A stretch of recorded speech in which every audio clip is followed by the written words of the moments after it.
I was a junior officer on base, with no family left. Alone in the world. A 4-star admiral came for a briefing. I noticed his ring. It was identical to my late father's. I confronted him, and he went pale. "Who was your father?" he asked. I said the name, and the admiral started crying. What he revealed next changed everything. His hand trembled, a 4-star admiral, one of the most powerful men in the Navy, and all I'd done was say my father's name. But it was the ring on his finger, the very ring my dad died wearing, that shattered everything I thought I knew about grief, about loss, and about the man I called my father. You know, people assume Navy SEALs walk around with unshakable confidence, like nothing can touch us. But the truth is, silence weighs heavier on us than fear, especially the kind of silence that settles after an unspeakable loss. I'd been living in that silence for nearly 2 years, ever since the night I got the call that my father's car had gone off the highway. I remember standing in my barracks room afterwards, staring at my reflection, desperately trying to convince myself I was still a SEAL, still an officer, still whole. But grief doesn't care about your rank or your training. It's insidious. It creeps in through the cracks, through the quiet hours between duty and sleep, through empty holidays and even emptier mornings. It had left me alone in the world, a junior officer by rank, but a 30-year-old woman carrying a lifetime of service and far too many ghosts. The morning the admiral arrived, there was a particular stiffness to the air on base, the kind you only see when top brass is about to step foot on the grounds. Marines at the gate stood a little straighter. Security swept every hallway twice. Even the hum of the air conditioning seemed louder, as if the vents themselves were nervous. I was halfway through my post-deployment physical readiness paperwork when the buzz started moving through the building. Asterisk, he's here. He just landed. They're bringing him through the south entrance. Asterisk, a 4-star admiral rarely visits a mid-sized stateside installation like ours. Whatever he was here for, it definitely wasn't routine. I wasn't even assigned to his briefing, wasn't supposed to be in the same hallway, but fate, or maybe something far bigger, placed me there at the exact moment he walked in. The first thing I noticed wasn't his perfectly pressed uniform, or the ribbons on his chest, or even the aura of command that surrounded him like a shield. No, it was his left hand. More specifically, the ring on it. A thick, heavy navy ring with a custom-carved trident, polished edges, and a deep blue center stone. My father's ring. His exact ring.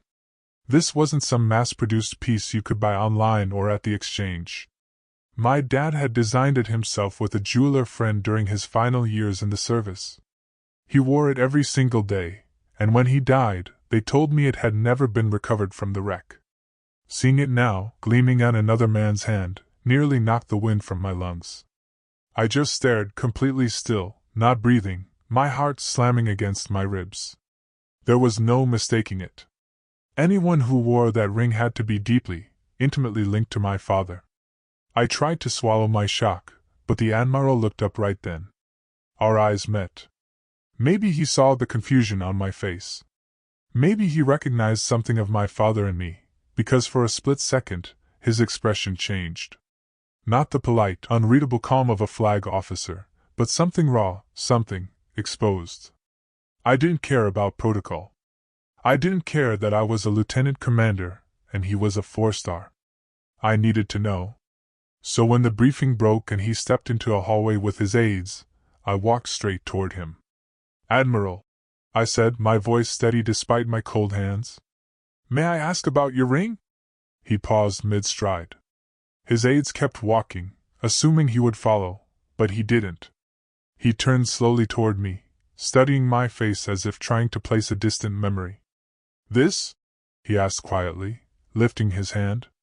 "Yes, sir," I replied. "That ring is familiar." He looked at me longer than was comfortable. Then something in him shifted. His shoulders tightened, his jaw clenched, his pupils narrowed like a man bracing for impact. "Who was your father?" he asked softly. The hallway seemed to stretch for miles. The fluorescent lights hummed louder. My throat tightened, but I forced the words out. "Master Chief Aaron Hale." For 2 seconds, nothing happened. Then his face cracked. It actually cracked, a mixture of grief, shock, and something dangerously close to guilt. He stepped back, his hand gripping the ring as if afraid it would burn him. "No," he whispered. "Not you, dear God. You're his daughter." The world tilted. He removed his hat with shaking hands, something 4-star admirals simply do not do in hallways. His voice broke, the sound of a man carrying a weight he never intended to reveal. "Lieutenant Commander, we can't talk here. We need privacy. Now." And that was when I realized the truth. He wasn't just surprised to see my father's daughter. He was terrified. Of what? Of me? Of the past? Of the truth? I didn't know. Not yet. But the ring, the look in his eyes, the way his voice cracked. I knew. My father's death wasn't an accident. And nothing in my life was ever going to be the same again. When a 4-star admiral asks you to follow him in private, you don't hesitate. At least, not on the outside. But inside, my pulse hammered so hard I could feel it in my throat. We walked down a quiet administrative corridor, past framed photos of sailors and Marines and retirees, faces of men and women who had lived entire careers without ever brushing up against the kind of secrets I sensed were coming. The Admiral opened a small conference room at the end of the hall, shut the door behind us, and drew the blinds. He didn't sit right away. Instead, he stood with his hand resting on the back of a chair, staring at me the way someone stares at an old photograph they're not ready to pick up. "You look like him," he said finally, his voice low. "Not exactly, but the eyes, the posture, the way you walked toward me. I thought I was seeing a ghost." I didn't know how to respond. My father had been gone for nearly 2 years, and people rarely mentioned him anymore, mostly because I didn't let them. The topic hurt too much. But hearing it from someone of his stature, someone who clearly knew him deeply, sent a strange warmth and ache through my chest. "Admiral," I said carefully, "that ring, my father had one just like it. Identical, custom-made. And when he died, they said it wasn't found in the wreck." He lowered himself slowly into the chair, as if the weight of memories was heavier than his uniform. "Sit, Lieutenant Commander," he murmured. I sat across from him, my hands clasped so tight my knuckles turned white. He rubbed his brow. "Your father didn't just have a ring like this. This is his ring." My breath caught. The room tilted. I gripped the edge of the table. "Sir, what do you mean, his?" He removed the ring from his finger and placed it gently on the table between us. It looked even more familiar up close. The engraving, the deep blue stone, even the slight scratch on the inner band from where my father had once caught it on a locker handle. "It belongs to Master Chief Aaron Hale," he said quietly. "It always has." I swallowed hard, the memory of my father's warm, calloused hand flashing across my mind. For a moment, I couldn't speak. Finally, I managed. "How? How did you get it?" The Admiral leaned back, staring at the ring like it was something radioactive. "Your father and I served together long before you were born. We went through hell in a place most Americans will never know about. Not combat, not in the traditional sense, but something covert. Something messy, political, and dangerous. He saved my life." He paused, his eyes losing focus as if he were reliving the moment. "When we made it out, we designed 2 matching rings. Brotherhood rings, we called them. Mine was kept pristine. Your father's, he wore every day. Until the accident." My throat tightened. Hearing another man speak about my father like that was almost too much. "But that doesn't explain," I said softly, "why it wasn't recovered in the crash, or how it ended up with you." His jaw clenched. "Because I pulled it off his hand myself." I froze. The air felt thin. The clock on the wall ticked too loudly. "You were there?" I whispered. He nodded. "Not when it happened, but shortly after. I was notified far earlier than you were. Everything in me told me something was wrong, so I rushed to the scene before the official teams arrived. They hadn't cordoned it off yet. The car was mangled. And your father..." He swallowed hard. He didn't deserve the way he died. My chest tightened. Part of me wanted to scream. Another part wanted to grab his collar and demand the whole truth at once. But I held myself still. Sir, why take the ring? I managed. He rubbed his temples, exhaling shakily. Because I intended to give it to you. But when I saw the condition of the investigation, the sloppiness, the quick dismissal, the push to label it an accident, I realized something wasn't right. And I feared if the ring was found, it might disappear into evidence and never make its way back to you. So I took it. It was wrong, but I thought I was protecting his legacy. Midway subscribed line asterisk I pressed a hand against my sternum, steadying my breath. It felt like someone had ripped open a sealed wound I'd spent 2 years pretending didn't exist. Asterisk by the way, if you're finding yourself totally hooked by this unfolding mystery, do me a favor and hit that subscribe button. You don't want to miss what comes next. Asterisk. Sir? I said, my voice barely a whisper. That accident was investigated. NCIS closed the case. He looked up sharply. Closed it because someone wanted it closed. My heartbeat kicked into another gear. Someone wanted it closed. Someone didn't want questions asked. Someone didn't want the truth. But why? I whispered. He hesitated, a long, painful hesitation that told me he was fighting something inside himself. Guilt, fear, loyalty, I couldn't tell which. You deserve the truth, he said finally.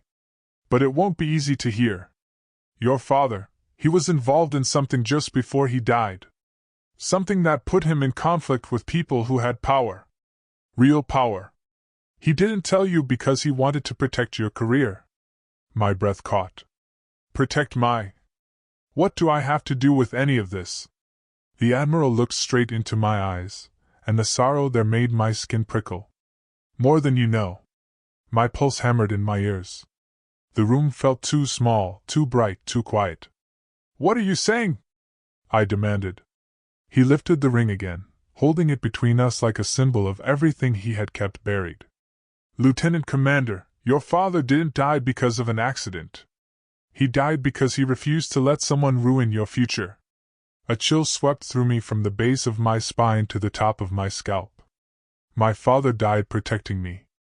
The admiral slid the ring toward me with trembling fingers. There's more. A lot more. And I'm going to tell you, but you need to prepare yourself. Your father was a man of honor, and he paid the price for it. I stared at the ring, my father's ring, and for the first time since his death, I felt something shift inside me. A mixture of rage, grief, and purpose. Tell me everything, I said. And the admiral closed his eyes, bracing himself for the confession that would change the course of my life. He didn't start talking right away. For a moment, he just sat there, elbows on the table, hands folded over his mouth as if he were trying to hold the words in. I'd seen battle-hardened operators freeze before jumping out of a plane or breaching a door. This was the same look, only now it was about memory, not bullets. You know your father's record, he said finally. You've read the citations, Silver Star, Bronze Star, commendations. He gave a short, humorless breath. But you don't know the story behind them. Not all of it. My father didn't talk about himself, I said. That sounds like him, the admiral muttered. He always thought bragging was a waste of air. We were young then, he said. Different navy. We ended up on a mission together that was the kind they don't put in history books. Your father wasn't even supposed to be there. He volunteered, and the LP went sideways. He paused. I was the one who froze up, not him. I stared at him. A 4-star admitting that to a junior officer was something I never expected to hear. There was a hostage situation in a foreign port. He went on. Narrow streets, bad intel, bad weather. I made a bad call, walked us into a kill box. Your father dragged me out of it. I'd taken shrapnel, couldn't move my leg. He got me to cover, patched me up, then went back in to finish the job. His fingers tapped the table. He took down 3 men, secured the hostages, and got everyone home. I got the public credit. He got the scar tissue. After that, we weren't just colleagues. We were family. We had those rings made afterward, the admiral said, tapping the band between us. We told ourselves if either of us ever forgot who we really were, what mattered, that ring would remind us. He looked at me again. Your father never forgot. Even when it cost him. I swallowed. Cost him what, sir? His gaze hardened. His life. The room grew very still. I'm not going to sugarcoat this, the admiral said. 2 years ago, your father started poking around a series of contracts tied to this base and a few others. Maintenance, gear, training programs. On paper, everything looked fine. Too fine. Numbers a little too round. Results a little too perfect. He had an eye for that. Yes, he did. My father could sense dishonesty in a heartbeat. He started asking questions. The admiral continued quietly. At first, he spoke to a few supply chiefs, a few warrant officers. Some brushed him off. Others, well, let's just say they seemed nervous. One of the contractors providing gear to multiple commands had friends in high places. Friends more interested in keeping the money flowing than in checking if the product was worth a dime. I frowned. Gear? You mean weapons? Some weapons, some protective equipment, some training aids, software, vehicle parts. When there's a lot of money on the table, people get creative with what they call savings. He said the word like it tasted bad. Your father caught a pattern. Equipment logged as new that looked like refurbished junk. Parts certified as tested that failed in real-world use. Small things at first, easy to ignore, but he wouldn't ignore them. He realized if we deployed with some of that gear, people could die. That sounds like him, I whispered. The admiral gave a faint smile. He reacted exactly how I expected. He started writing things down, dates, serial numbers, names. He reached out to an inspector he trusted, an honest man. And that's when the trouble started. A cold feeling spread through my chest. What kind of trouble? The contractor got wind of it, he said. Maybe through a leak. Maybe through someone who owed them a favor. Suddenly, your father got called in for informal chats. People suggested he was overworked, that maybe he should consider retirement, that maybe his daughter's career would be smoother if he didn't stir up waves. My jaw clenched. They threatened my career. In a roundabout way, the admiral said. I wasn't in the room, but I saw the notes he made. They wanted him to back off, and they used you as leverage. It felt like someone shoved a knife between my ribs. He came to see me, the admiral said softly. Brought a folder. Told me what he suspected.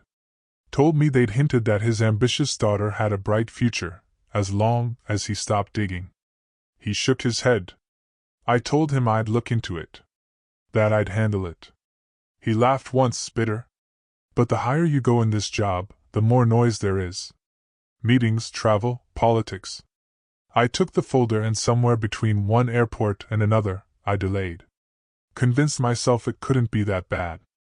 Anger rose in my chest. So you did nothing. I did not do enough, he admitted. By the time I realized he was right, it was too late. 2 days before your father died, the admiral said. He requested a formal meeting with a civilian liaison for that contractor. They met off base. We know that much. What happened in that meeting, we don't have on record. But afterward, he called the inspector and said he was ready to file an official report. He sounded determined, calm, like a man who had decided where he stood. And then, the admiral's eyes met mine. Guilt swam there, old and heavy. And then, less than 24 hours later, his car went off the road on a clear night, on a straight stretch of highway he'd driven 100 times. No skid marks. No other vehicles officially involved. Fast investigation, quick conclusion. My stomach nodded. Accident. Accident. He echoed. Stamped, filed, closed. He drew a slow breath. Except for one thing. When I saw the scene, it didn't look like an accident to me. I felt my blood turn to ice. What are you saying, sir? He looked down at the ring, then back at me. I'm saying, he replied quietly. That your father didn't just stumble into a ditch. I believe someone helped that car leave the road. And I believe certain people made very sure the investigation never dug deep enough to prove it.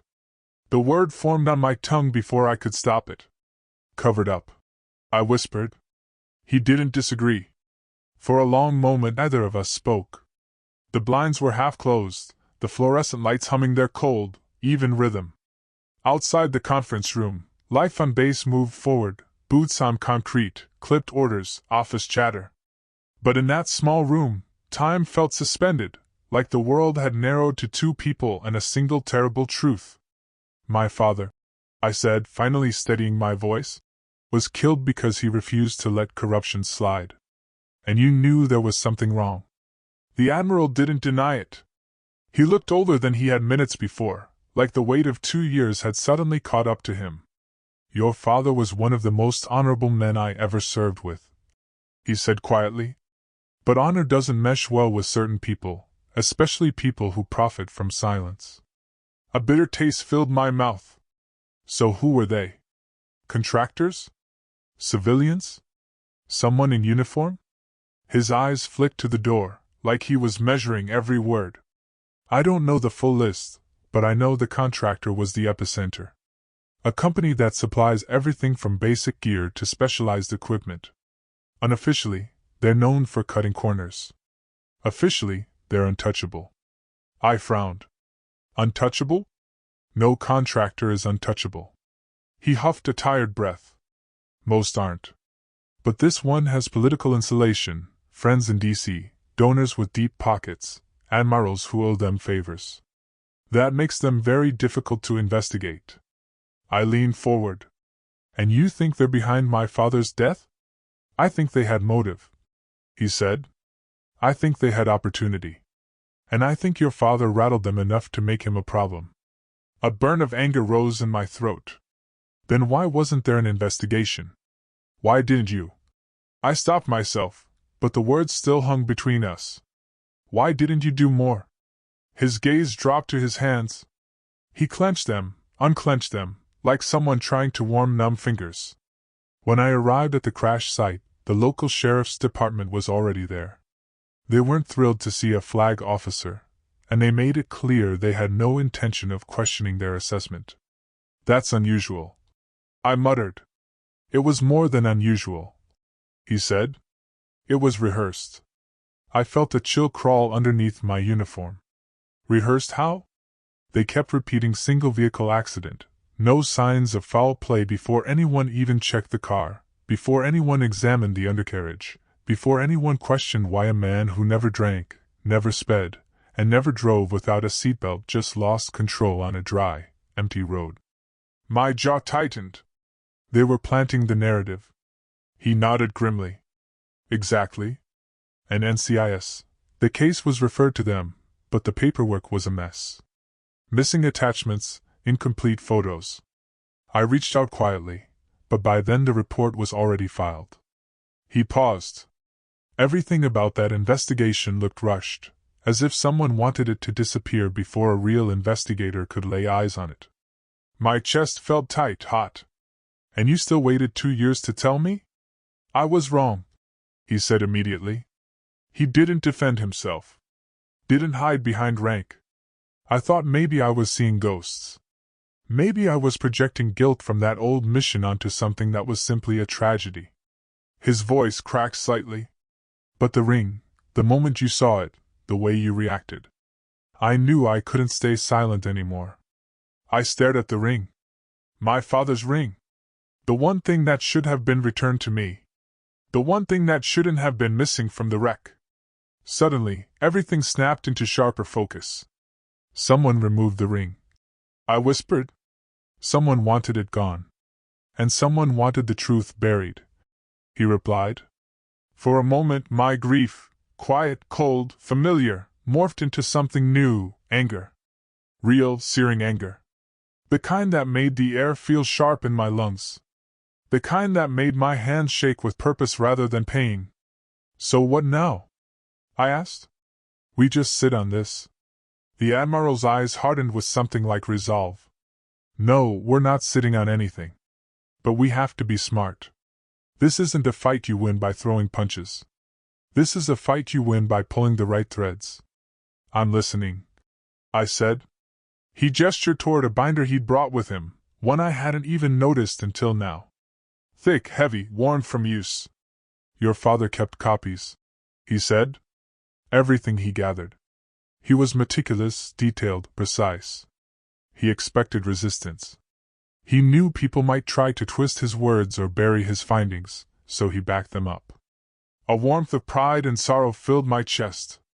That was who he was. He never walked into a battle unprepared. The admiral opened the binder, revealing pages of notes in my father's handwriting.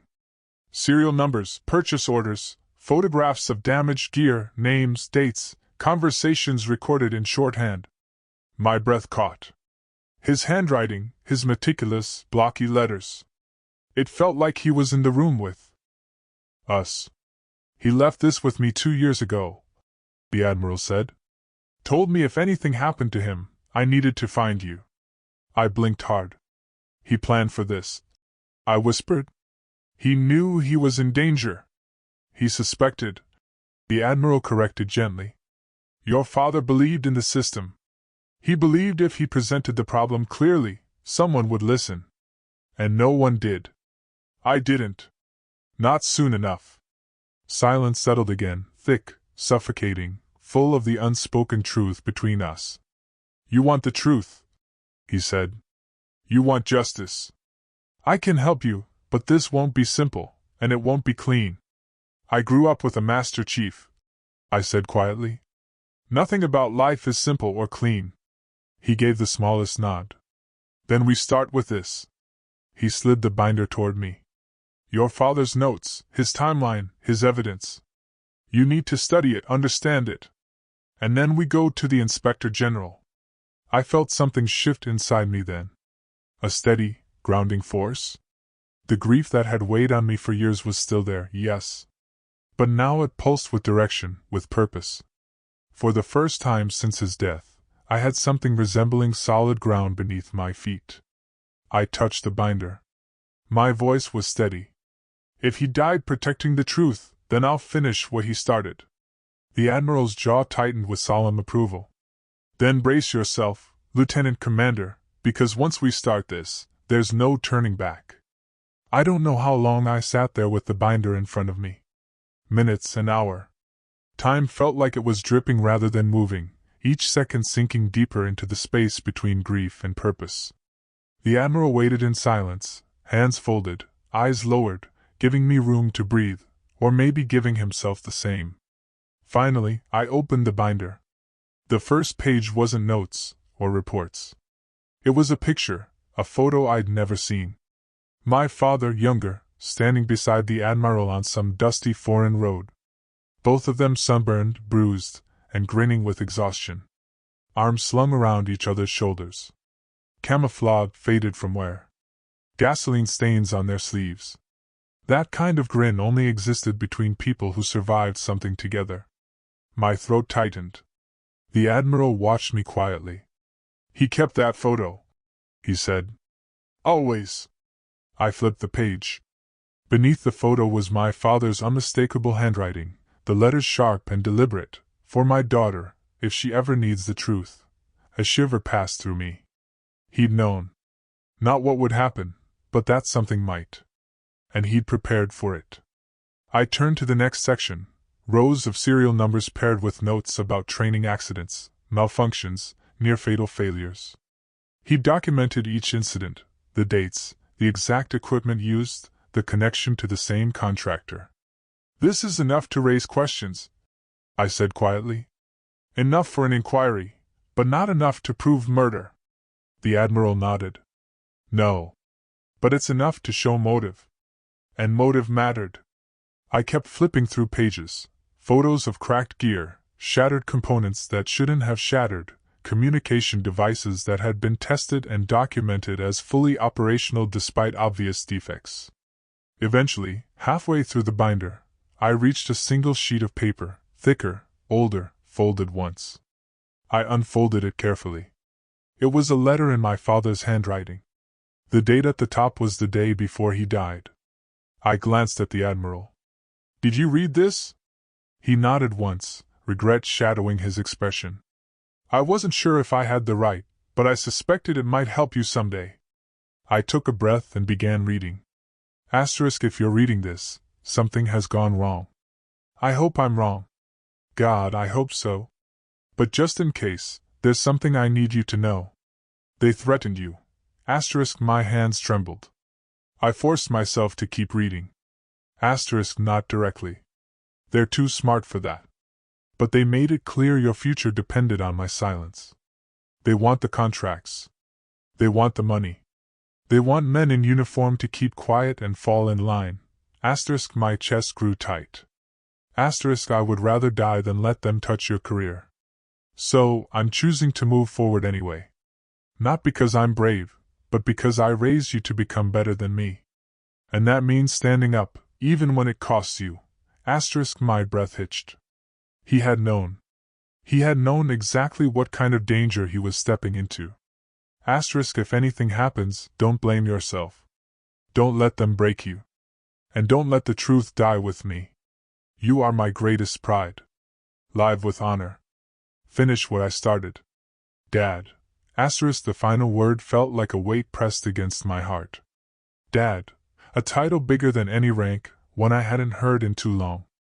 I lowered the letter, slowly wiping my eyes with the back of my hand. The admiral looked away, giving me a moment. He wrote that for me, I whispered. He trusted you, the admiral said gently. He believed you'd carry on what he couldn't. I swallowed the grief, sharp and raw, but edged with something steadier now, determination. But there's still one thing I don't understand, I said. If he had all this evidence, these notes, this letter, why didn't he bring it straight to you sooner or to NCIS? Why meet with that contractor alone? The admiral let out a breath that sounded like it had been trapped inside him for years. Because he thought he could reason with them, he said. Your father always tried to give people a chance to do the right thing. He believed in the system. He believed in integrity. And he believed if he confronted someone face to face, they'd feel the responsibility of their actions. I shook my head. That was naive. No, the admiral said firmly. That was who he was. He believed courage meant standing in front of a man and telling him the truth directly. And he did. But the people he confronted weren't men of honor. And that got him killed. The admiral didn't argue. Instead, he leaned forward, his voice lower. There's something else you need to know. The contractor representative he met that night, the one he confronted, wasn't just a businessman. He had connections. Governmental, political. He's protected. And he's dangerous. Then we expose him. We will, he said. But to do that, we need more than the notes, more than the letter. I frowned. What else? Your father recorded that meeting? My pulse jumped. Recorded it? How? He nodded. He wore a micro-recorder in his jacket, something only a handful of people would even recognize. He told me once he'd only use it if he felt truly threatened. I leaned in. Where is it? That, the admiral said with a heavy exhale, is the problem. It disappeared from the crash site. It was never logged, never mentioned. Cold dread washed over me. Someone took it. Someone who didn't want it found, he said. Which means it still exists. And if we find it, it proves everything, I finished. The admiral nodded. And destroys everyone involved. I closed the binder. My father's letter still trembled in my hands, warm from my touch. If they killed him to bury the truth, I said quietly, then I'm going to dig until I find every piece they tried to hide. The admiral met my eyes. Then we move forward. Carefully. Deliberately. Together. Where do we start? I asked. He pointed at the letter with its last words. I looked down at the shaky, inked lines. The final message from the man who raised me, protected me, and ultimately gave his life for me. Finish where I started. My resolve settled like steel. I will, I whispered. I swear it. The days that followed felt like walking through fog, thick, quiet, tense. Yet every step was deliberate. I carried my father's binder everywhere with me, tucked in a plain black laptop sleeve, so it looked like nothing more than routine paperwork. In truth, it was a bomb. A silent, heavy device filled with fuses, each page another spark waiting to ignite. The admiral and I didn't meet openly again for a while. Instead, he arranged small windows of time under the guise of routine administrative tasks. 5 minutes in a hallway, a quick stop outside logistics, a folded note left inside a sealed envelope. He was cautious, methodical, and I followed his lead. "This kind of corruption doesn't crumble when you shout at it," he said one morning as we crossed paths near the quarterdeck. "It crumbles when you build pressure quietly, until the people holding it up feel the walls shift beneath them." I understood. Revenge is loud. Justice is patient. And justice, in the end, would be louder. The first step was recreating my father's trail. Every signature, every witness, every flawed piece of gear. I started by interviewing sailors and chiefs who had logged complaints about equipment failures over the past 3 years. Most didn't think much of it at the time. They chalked it up to old stock, rough handling, or coincidence. But when I showed them the serial numbers in my father's binder, their expressions changed. One chief petty officer rubbed the back of his neck, frowning. "I remember that batch. We lost 2 weeks of training because half the comm units were dead on arrival." Another sailor shook his head in disbelief. "They told us it was operator error. I knew that wasn't right." And a Marine staff sergeant growled under his breath. "I said someone was cutting corners." Nobody wanted to hear it. Piece by piece, the story grew teeth. But documentation wasn't enough. We needed someone inside the contractor's pipeline. Someone who saw the invoices, the aging stock being passed off as new, the rushed shipping logs. That was where the admiral came through. "Meet me behind Supply Building 3 at 1800. He'd written. "Wear civilian clothes." The phrasing alone told me how serious this was. At 1800 sharp, the admiral's black SUV rolled up beside me. He didn't say a word as I got in, just nodded in greeting and drove off base, taking a quiet service road toward the industrial park that bordered the highway. "That contractor keeps a satellite office nearby," he said. "Low profile. Minimal staff. But one person there might be willing to talk." "Who?" I asked. "An accountant," he replied. "A good one. She's been trying to leave the company for months, too honest for their liking." "Is she in danger?" He exhaled through his nose. "Not yet. But if she hands us what I think she will, she could be." We pulled into the parking lot of a nondescript office building. One of those low beige structures with tinted windows and no signage. The kind of place intentionally designed to be forgettable. Inside, we found her sitting alone in a small conference room. A nervous half-smile pulling at her lips, mid-40s, tired eyes, hands wrapped around a paper cup she wasn't drinking from. "You're the one he said would come?" she asked me. "I am," I said, sitting across from her. "Lieutenant Commander Hale." Her expression softened at my last name. "Your father." I read his statements. He was the only one who ever asked questions without trying to intimidate me. It struck me how deeply my father's integrity had reached, even into rooms I'd never imagined. She slid a flash drive across the table. "Everything is on there. Ledgers, emails, duplicate invoices, photos of shipments that weren't what the paperwork claimed. And one more thing." Her voice dropped, trembling. "A recording." A chill ran through me. "A recording of what?" She licked her lips. "Your father's final meeting. Not the audio. Someone destroyed that. But the office had a hidden security camera. They didn't realize it was backed up off-site." My pulse thundered. "You've seen it?"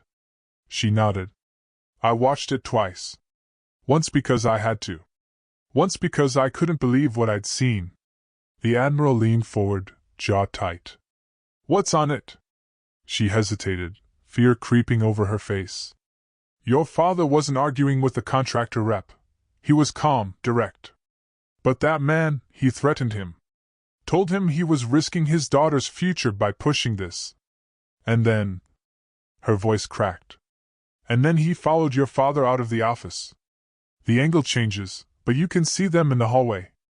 The rep grabs his arm, says something I couldn't hear. And your father, he just shakes his head and walks away. And after that? I pressed. I don't know, she said. The exterior cameras were wiped, but you can see the rep leaving through the back door just minutes before your father. A lead weight dropped in my stomach. Motive, opportunity, threats, the admiral murmured. It's enough to force an inquiry. But the accountant wasn't finished. There's more, she whispered.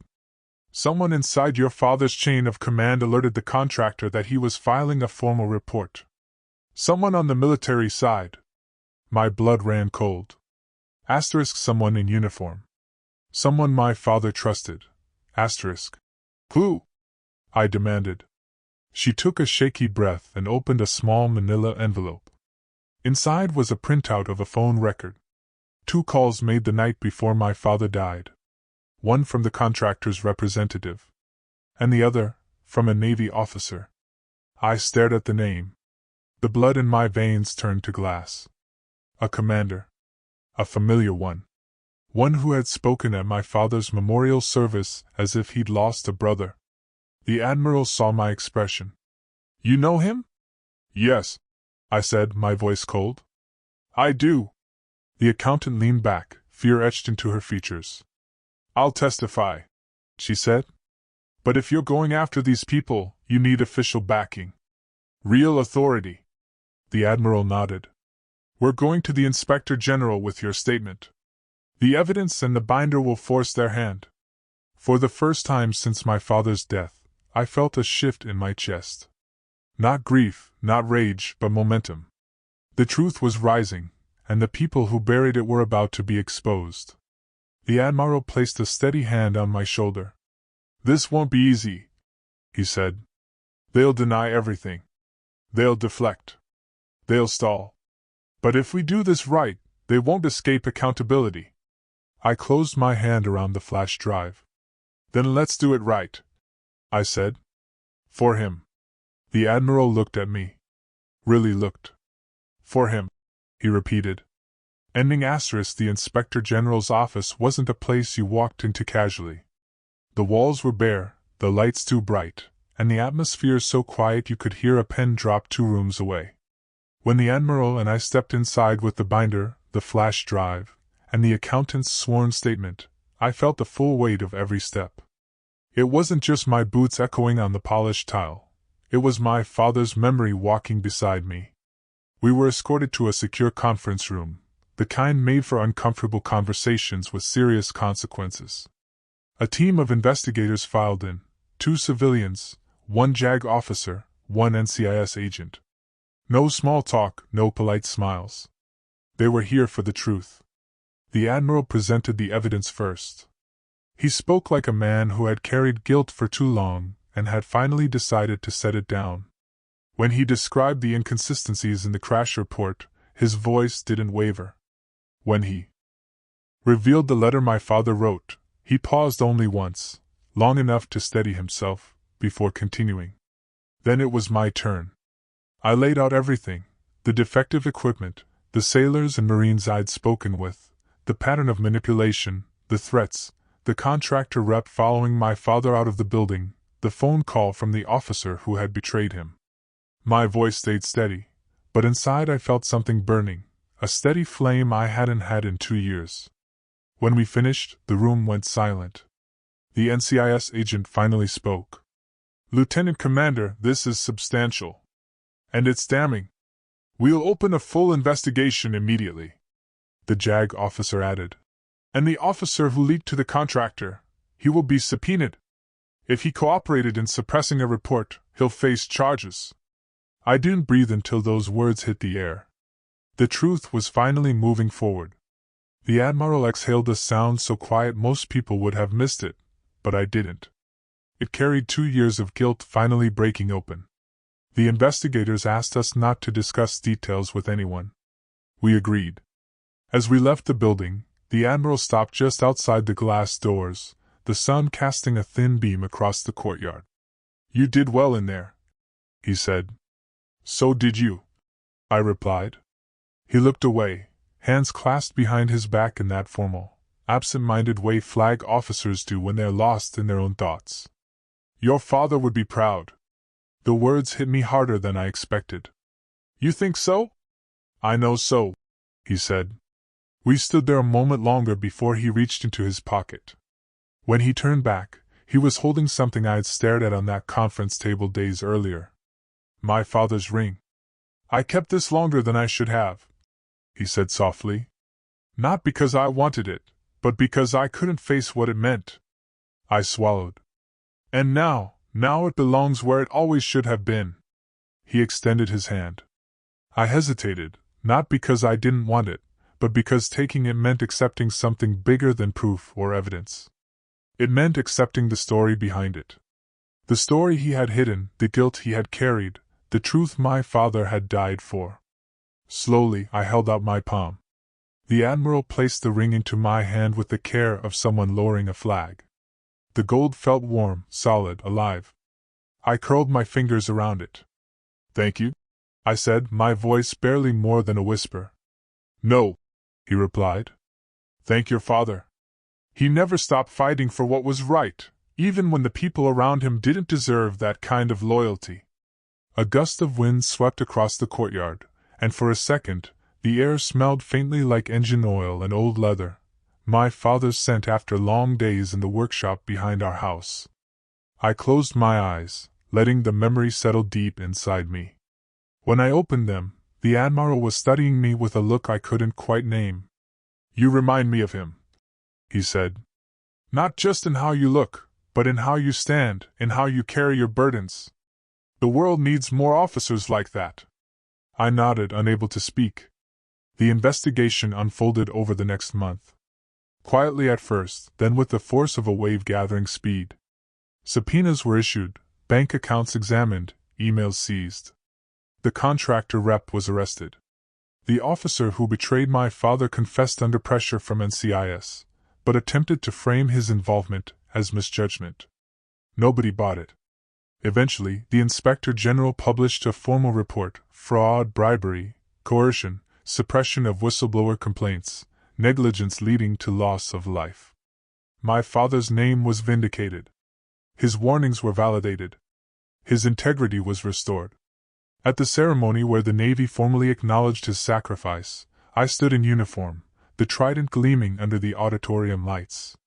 The Admiral delivered the speech, not as a 4-star, but as a man who once owed his life to the Master Chief he failed to protect. "He was a brother to me," the Admiral said, his voice thick with emotion. "And his courage lives on in the daughter who finished the fight." He looked toward me, eyes shining. I touched the ring in my pocket. Later that night, I drove to my father's gravesite. The grass was trimmed neatly.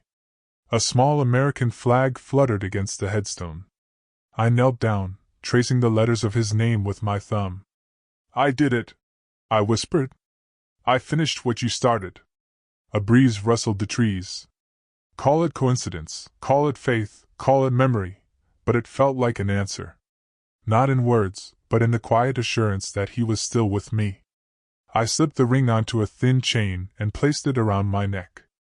It rested over my heart, heavy, grounding, exactly where it belonged. As I rose to leave, I looked at the sunset reflecting off the marble crosses and granite stones around me. Rows of men and women who served with honor. Rows of stories. Rows of sacrifices. Call to action asterisk. And as I stood there, under the fading light, with his ring warm against my skin, I thought about all the other silent stories out there. The quiet battles for truth, the burdens people carry. If you've ever felt like your truth was buried, or that the weight of an injustice was just too heavy to bear alone, I want to hear from you. What would you have done in my place? Have you ever had to fight for a truth no one else wanted to believe? Let me know in the comments below. And if this story resonated with you, if it sparked something inside you, please hit that subscribe button. There are always more stories that need to be told.